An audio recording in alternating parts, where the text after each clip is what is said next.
హాయిని మరిచిపోదు మనసు.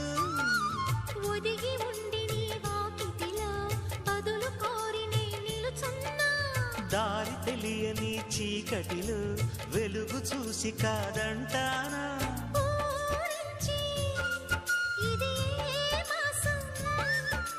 ప్రేమించే ప్రతి గుండెను అందెల సందడి చేసే హేమంతం ఇది.